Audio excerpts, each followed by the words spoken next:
Hello friends, my name is Amit. आज का topic है रेफ्रिजरेटर में कौन कौन से सेंसर लगते हैं और किस प्रॉब्लम में ये सेंसर चेंज किए जाते हैं। हमारे पास एलजी, सैमसंग और वर्लपूल के सेंसर हैं। ये जो सेंसर होते हैं ये आपका सैमसंग का सेंसर है, बड़ी वायर वाला।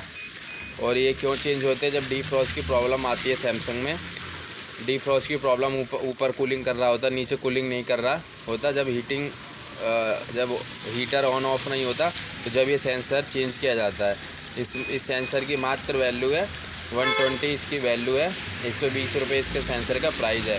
इसमें छोटे सेंसर भी आता है, सेम प्राइस होता है।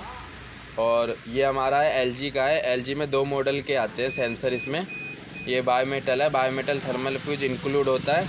इसकी वैल्यू आपकी है 120 रुपये, दोनों के हैं। और सिंगल अगर लेते हो तो ये 90 रुपये का ये पड़ता है आपको बायोमेटल, और थर्मल फ्यूज आपको पड़ता है 60 रुपये का। ये दोनों एलजी में 2 मॉडल लगते हैं। और ये वर्लपूल का सेंसर है। वर्लपूल के सेंसर की वैल्यू थोड़ी सी 150 रुपये प्राइस होता है इसका। ये सेंसर जब हम चेंज करते हैं, जब हमारे फ्रिज में डीफ्रॉस्ट की प्रॉब्लम आती है, ऊपर कूलिंग कर रहा होता है, नीचे कूलिंग नहीं करता है, हीटर ऑटोमेटिकली वर्क नहीं कर रहा होता है जब चेंज करते हैं। अगर आपके मन में कोई डाउट, कोई क्वेश्चन हो तो कमेंट कर सकते हैं। Thank you.